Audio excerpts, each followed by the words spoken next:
नमस्कार, मैं हूं संजीव त्रिवेदी। देश में लगातार घटित होती राजनीतिक घटनाओं के बीच एक खबर ने ध्यान खींची। खबर दिल्ली से सटे नोएडा में एक ऐसी घटना की थी जिसने अंदर से हिला दिया। वो तस्वीरें जिसमें साफ दिखाई पड़ रही थी कि एक रेजिडेंट सोसाइटी में रहने वाले व्यक्ति को वहां के गार्ड्स पीट रहे थे। बड़ा दुखद वो नजारा।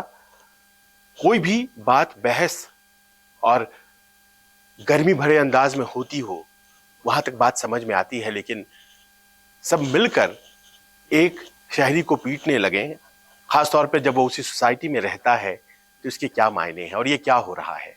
पुलिस आती है और वो उन धाराओं में दर्ज करती है मामले, FIR, जिसमें तुरंत बेल हो जाता है। तो ये भी अपने आप में बहुत आश्चर्य की बात है। और आप दोष दे सकते हैं सियासतदानों को और समाज में बहुत से लोग जो कि अपने आप में बहुत अच्छा कंट्रीब्यूट नहीं कर रहे हैं। बहुत सी गलतियों पर आप उंगली उठा सकते हैं, लेकिन हमारे बीच घटित हो रही इस तरह की घटनाएं आपको आंदोलित करती हैं और हमें आपको ही आगे आना पड़ेगा। इन सब चीजों पर कहीं ना कहीं ऐसा लगता है अंकुश लगाने की जरूरत है, क्योंकि झगड़ा हो सकता है, बहस हो सकती है, लेकिन अकेले किसी पति पत्नी को गार्ड्स मिलकर के पीटे, ये बहुत उचित बात नहीं है। बहरहाल ये घटना नोएडा की, लेकिन देश में इस वक्त जो सबसे अहम खबर है वो ये है कि भारतीय जनता पार्टी टिकटें तय कर रही है और प्रधानमंत्री लगातार घूम रहे हैं।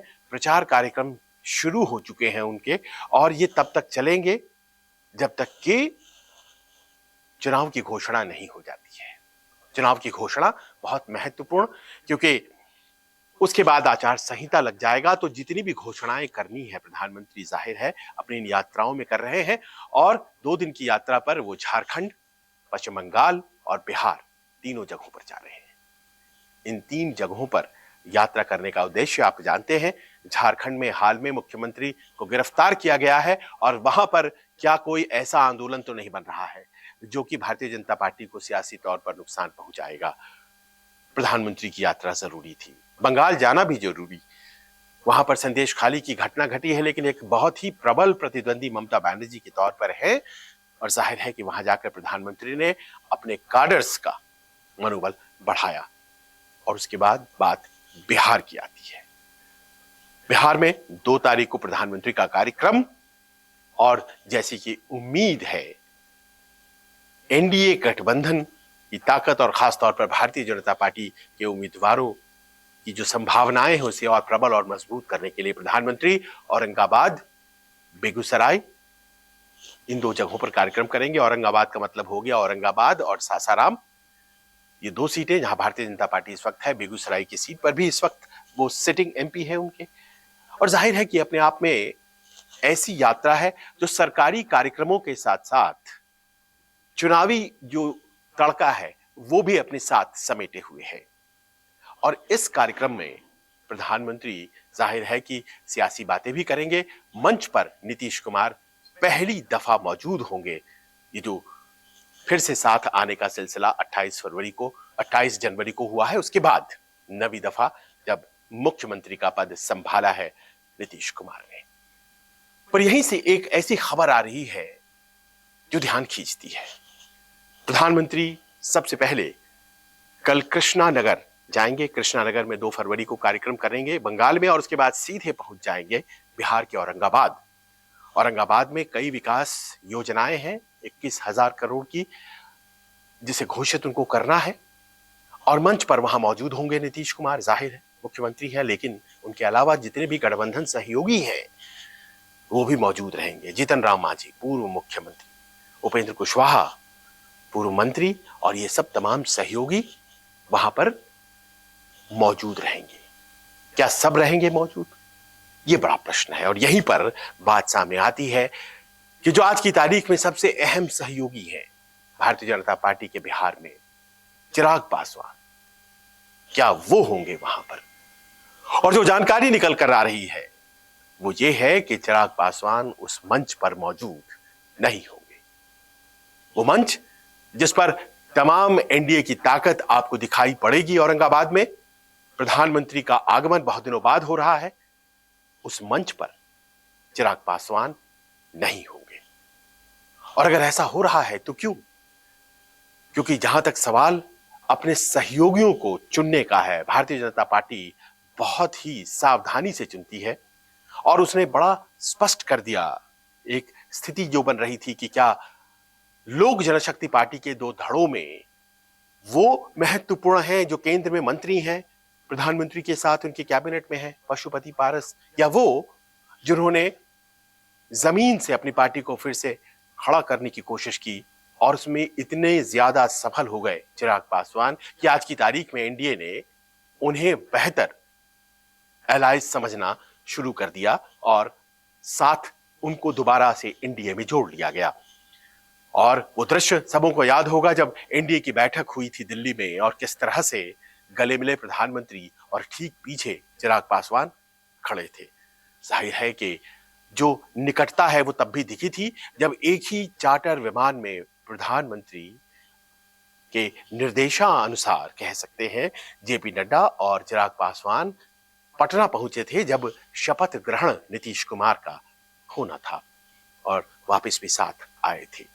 सांकेतिक लेकिन बहुत ही महत्वपूर्ण संकेत देने वाले चिराग पासवान और नीतीश कुमार की अदावत सबों को पता है। सब जानते हैं कि किस तरह से पूरी राजनीति जो चिराग पासवान की है वो मौजूदा सरकार को बिहार की मुश्किलों के लिए जिम्मेदार मानती है। और ऐसे में जबकि ज्यादा प्रबल सहयोगी भारतीय जनता पार्टी ने नीतीश कुमार के साथ जाने का मन बना लिया, उन्होंने कुछ कहा नहीं, लेकिन वो शपथ ग्रहण में भी गए तब भी खामोश रहे और उसके बाद से लगातार महीना भर होने को आया, उन्होंने कुछ भी नहीं बोला है। खामोशी, और वो खामोशी अपने आप में जिसे कहते हैं कि बहुत ही ज्यादा संदेश लिए हुए है क्या। और लोग बाग इंतजार कर रहे थे कि नीतीश कुमार के साथ आने के बाद सीटों में क्या वो जो एक बंटवारे की बात होती है, किसे कितना मिलेगा, वो फैसला आएगा। उसके पहले प्रधानमंत्री की यात्रा हो जाती है और प्रधानमंत्री की यात्रा में एक्सपेक्टेड है, उम्मीद की जा रही थी, चुनाव है सामने, सारे के सारे एनडीए सहयोगी मौजूद रहेंगे, लेकिन नीतीश कुमार और जीतन राम मांझी और उपेंद्र कुशवाहा वहां रहेंगे, लेकिन चिराग पासवान उस मंच पर नहीं रहेंगे। अभी तक की यही जानकारी है। क्या संदेश है इसका? क्या नीतीश कुमार से जो अदावत है वो कहीं कोई आकार, कोई रूप तो नहीं लेने जा रहा है? कोई नई चीज तो बिहार की राजनीति में नहीं होने जा रही है? नीतीश कुमार बहुत ज्यादा गर्मजोशी से चिराग पासवान का स्वागत कर रहे हों ऐसा भी नहीं दिखा था। हालांकि पैर छूकर प्रणाम किया था नीतीश कुमार को चिराग पासवान ने, लेकिन शपथ ग्रहण वाले दिन भी ये बात स्पष्ट थी कि एक तनाव था। अगली पंक्ति में, पहली पंक्ति में चिराग पासवान को बिठाया गया था और ये इस बात को समझते हुए कि वो इस बात को कतई पसंद नहीं करते, लेकिन अपने पिता के दौर के राजनीतिज्ञों के बीच जाहिर है कि उन्होंने इस बात का परिचय दिया कि अगर आप पिता के साथ काम कर चुके हैं तो मैं आपके पांव छूंगा, लेकिन मन मिल गया हो, दिल मिल गया हो, इस बात का कहीं भी एहसास नहीं दिलाया गया। और एक महीने की जो एक खामोशी है चिराग पासवान, वो ये साबित करती है। और अब ये नई खबर कि औरंगाबाद के मंच पर चिराग पासवान नहीं होंगे। क्या कोई नई राजनीति बिहार में आकार ले रही है? तेजस्वी यादव घूम रहे हैं और बहुत से लोगों का यह मानना है कि राजनीति के जो त्रिमूर्ति थे उनका दौर खत्म हो गया है बिहार में। रामविलास पासवान जो अब दिवंगत हो गए, नीतीश कुमार जो 18 सालों से मुख्यमंत्री हैं और लालू यादव जो बीमार चल रहे हैं। कभी कभी राजनीतिज्ञ बयान देते हैं, लेकिन ऐसा नहीं है कि रेगुलर पॉलिटिशियन है।